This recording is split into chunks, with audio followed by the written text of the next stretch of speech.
and welcome and Baruch Atah Adonai Eloheinu Melech Haolam Asher Kitshanu b'mitzvotav v'tzivanu la'asok b'divrei Torah.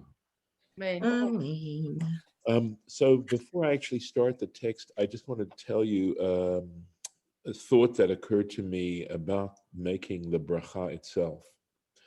That it's a different take. Normally, I've always, and I still would, lean heavily on the tradition that says that the Tetragrammaton Hashem, right, Yud Kei Vav Kei, represents Chesed, right, represents mercy and love, and Elohim represents judgment. But it occurred to me something else because of the very letters. I think many of us have recognized that the Yud Hey Vav Hey combines Haya, Hove, Yihiyeh, implying that God is sort of the ultimate source of creation, the ultimate source of existence, the very kernel of existence. Trying to think of existence in its most essential nature.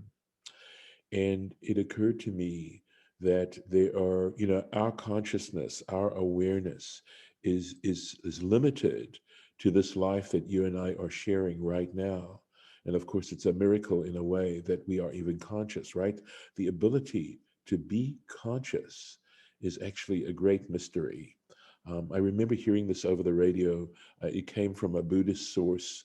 And the person said, how do you really define consciousness, or how do you explain consciousness? And it really defies explanation. And yet our ability to somehow connect to one another in our conscious state is in some ways incredible when you meditate on that. At any rate, the Hashem, though, would represent existence before we came into this world, right? And even if you're the most cynical of scientists, right, you would not deny that the world existed before you were born. I don't believe anybody, or any thinking person, would say that nothing was around before they came into this world. Even though, as far as we know, that moment when we came into existence in our mother's womb, how can one explain these things? Truly, even if you can scientifically, there's still levels of explanation that it defies. At any rate, that Hashem, that word that we use, it incorporates inside of it that notion of the fact that even before we became conscious, God existed. That there was a level of reality and existence that preceded us coming into this world and becoming conscious. And likewise, we all recognize our mortality, right? There's that wonderful statement that there are only two certainties, right? Death and taxes. But that mortality is such a heavy duty thing that we cannot doubt. And likewise, that God exists in that area too. That when we lose consciousness for the final time, that we are aware of, that we can be certain of, God still exists. And the Eloheinu represents that element of which we are conscious. So when we say Baruch Atah Hashem, right, we are acknowledging the sense in which God's existence, right, overflows the universe, that the universe is actually within Hashem. A mystical way of describing it is that the universe exists because God is thinking it, that it exists in a part of God's consciousness. And obviously, I'm using language very metaphorically here. But the little part that we are able to perceive and relate to is the Eloheinu. And that's why it's in the possessive form. It says, our Elohim, because that part of it depends on us. That part of it depends on our decision and our desire to accept upon ourselves a divine presence. And and it combines totally with the element of divine judgment, meaning that there is a certain quid pro quo that happens in this world in which we are conscious and in which we live.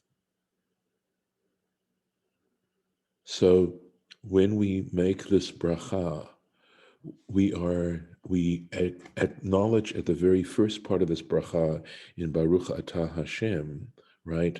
The divine nature that transcends, right? Transcends our own limited consciousness.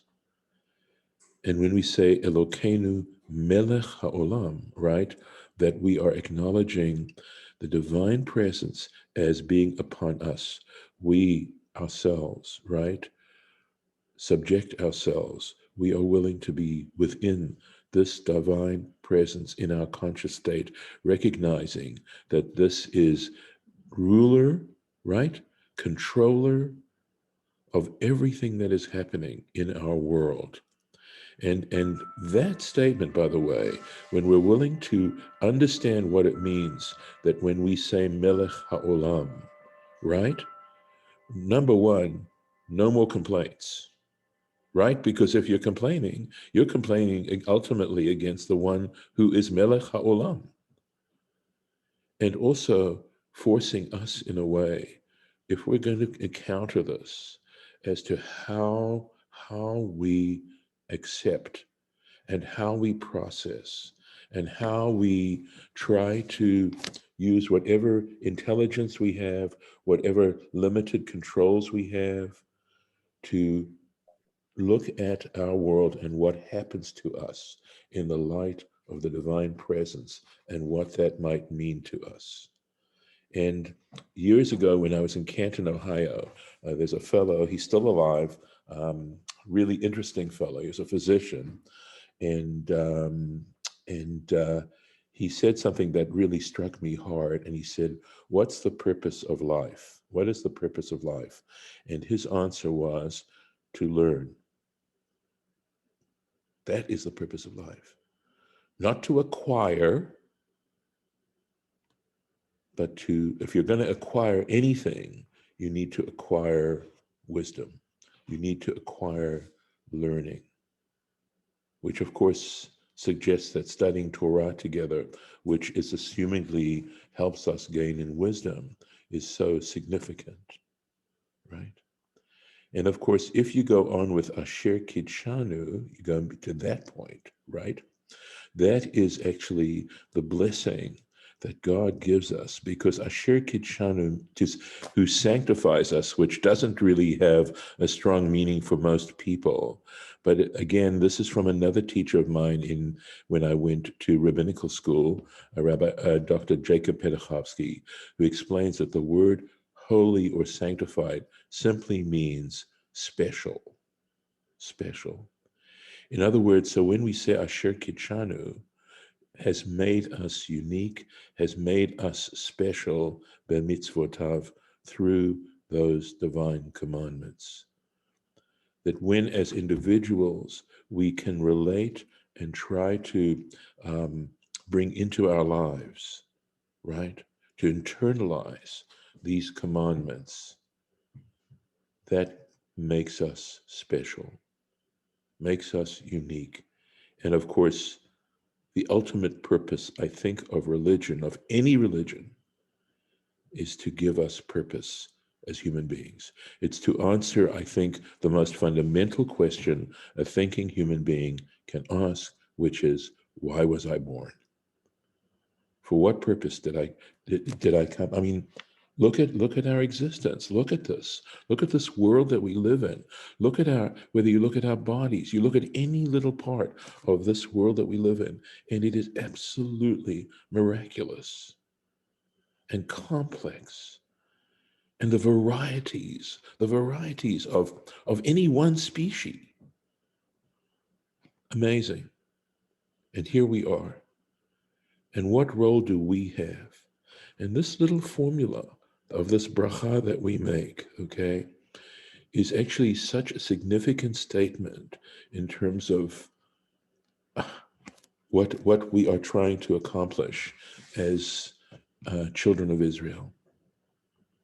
So I did want to take a moment this morning before we actually got into the study of Torah. And these are difficult passages for us. They're difficult to understand. They're difficult to internalize. They're difficult to emotionally relate to in the culture in which we live. I mean, there's all these messages that we just simply internalize wherever we are living, depending on the culture we're living in, et cetera, and that in this particular case, with regard to this specific Torah portion, is really tough, really tough. And how do we try to slowly gain an understanding to be able to internalize this stuff? So I felt it was worth taking a few minutes to give you this Dvar Torah on the bracha itself, because these brachot are so significant, so fundamental, which is one reason I think that the very first tractate of the Mishnah, and hence the Talmud, is brachot, is about making brachas. So if you want to react, you are welcome to. If you have any, you said, and you quoted us that we live in a blink of an eye. We only live in a blink of an eye. The world is billions of years old, but we live in a blink of an eye. According to the blink of an eye, we have to live, like you say, we have to have life, but we live in a blink of an eye, and we have to have our life in that blink of an eye, as we can live it the way we want to live it, and as good as we want to live it. We have choices, and that's the way it should be. well, and the question is, does that eye blink have significance? I don't know. Well, that's what we're trying. That is what Judaism is suggesting, or I'm saying any religion is trying to say, yes, you have a way. If you wish to learn and study and be able to internalize these values, your life can start to be significant. Even if What you do with it. Say that again. Yes, it's what you do. What you do with it. Exactly. Right. By the way, blinking your eyes is very important. You would not be able to see very long if you weren't able to blink. So, all right. If you don't want to add anything to this conversation, I can start the screen share. It was very enlightening. Thank you very much. It was. Thank you. My pleasure and my privilege.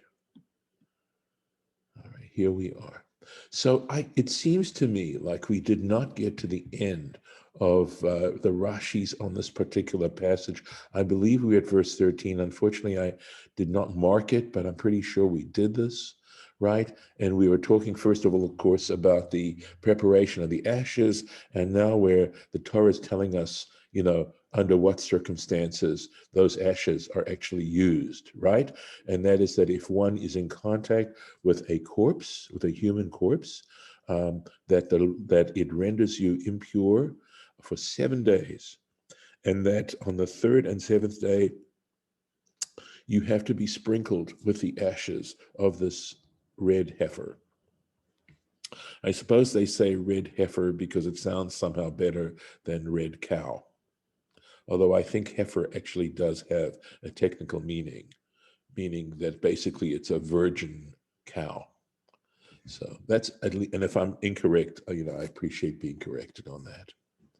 So, and we were saying that not doing this and then entering the temple precinct is a severe infraction, to the extent that the punishment is karet v'nichreta hanefesh hahi. Now, karet is not a human punishment. It's not a human consequence. It's not. You don't go to court to be judged with regards to an infraction that involves karet. There are several interpretations. Literally, nichreta means cut off. Cut off. That soul will be cut off from Israel. So what exactly that means, there are various interpretations as to what that might mean, to say that soul is cut off.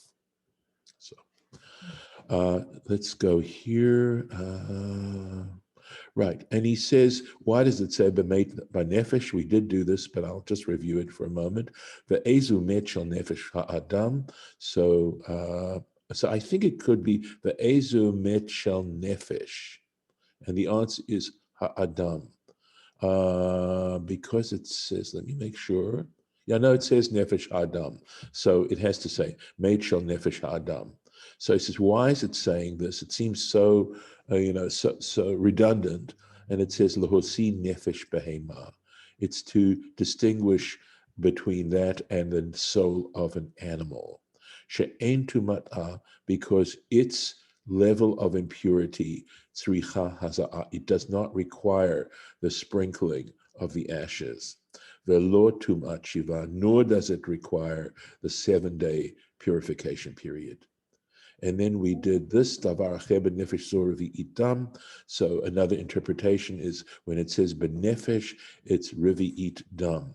And I actually was trying to understand what the point was. I know that rivi'it dam, there's some commentaries down here in the Torah Temimah, that is the amount of blood that was within the human being, or that I said was necessary for a human being to exist.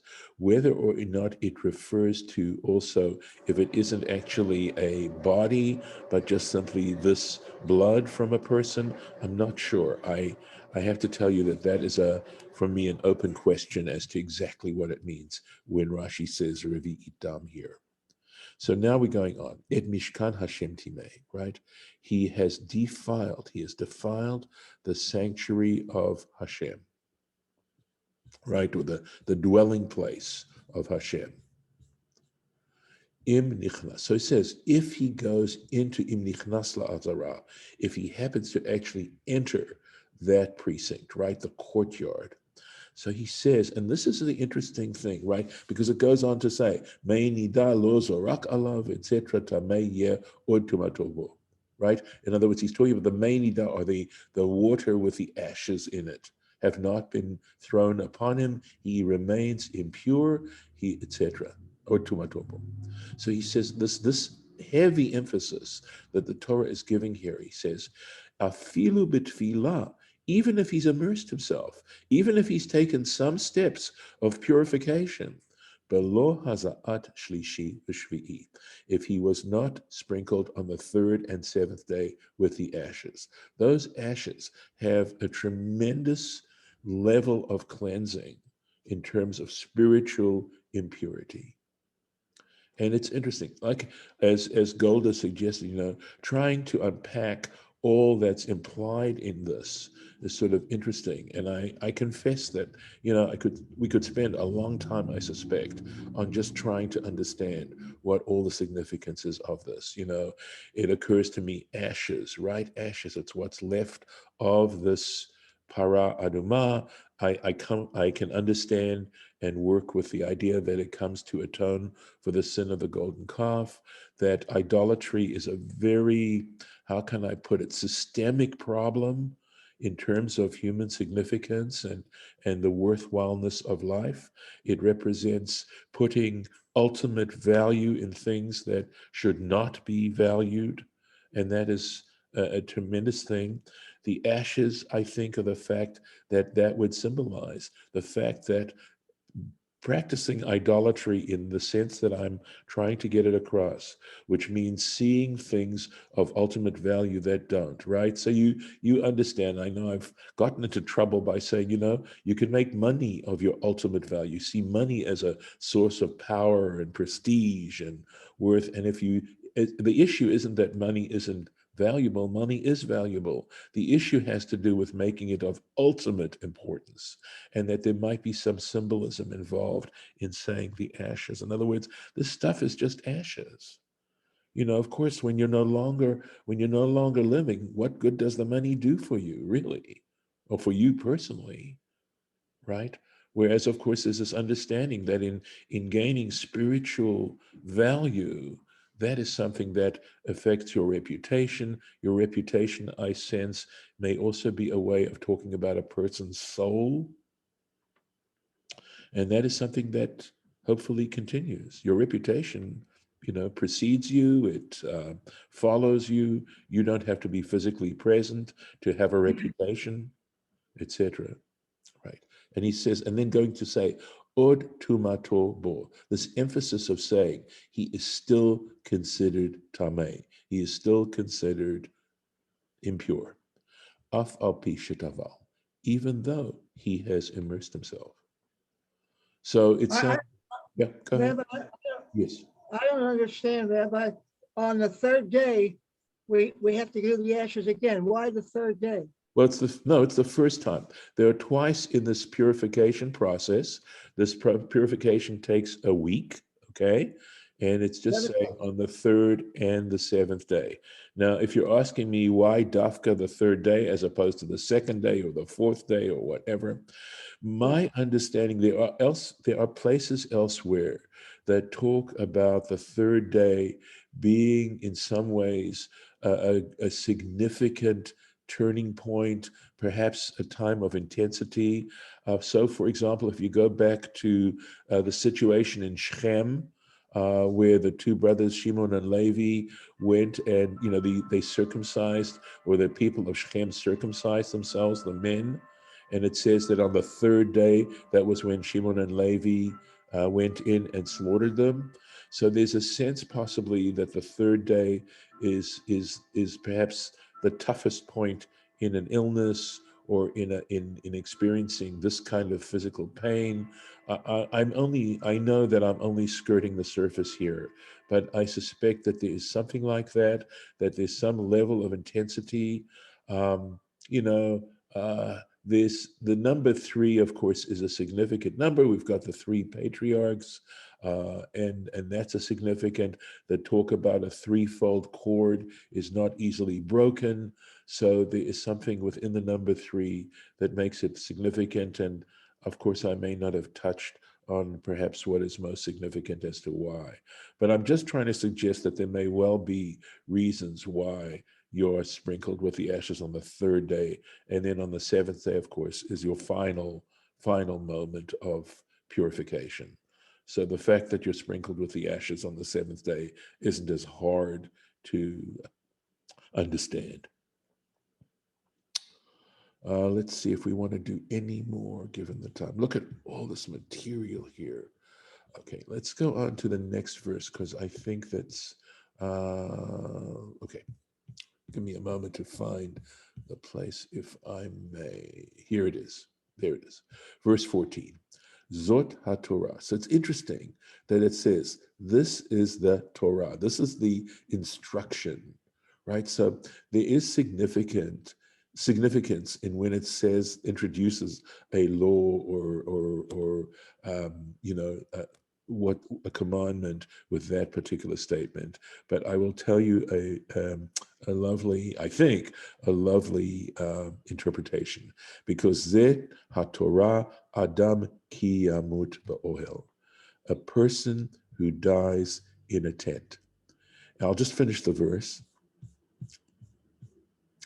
Kol haba el ha'ohel, anything that comes into the tent, the kol asher ba'ohel, or anything that's already in the tent, yitma shivat yamim, it will be impure for 7 days. And Rashi doesn't do this little midrash, so I'm just telling you. So the fact that it says Zot HaTorah Adam ki yamut ba'ohel. So the ohel, the tent, right? It's an enclosed space. And so in a way that when they talk about the ohel, sometimes it might refer to like yeshiva, right? To be in a place where you are able to concentrate. And it says Adam ki yamut ba'ohel, and it uses the word Torah. And they connect the two to say that unless you're willing to devote your life in the study of Torah, you will not really acquire it. It really takes full dedication to actually acquire Torah.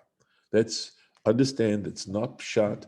It doesn't have really anything directly to do with the subject that we're talking about right now, but it's just a way of, this is midrash, right? It's a drush on this particular phrase and the choice of words here. And I think I'm going to stop here, and we can look at the Rashi on this tomorrow. So I'm going to pop in the arrow here.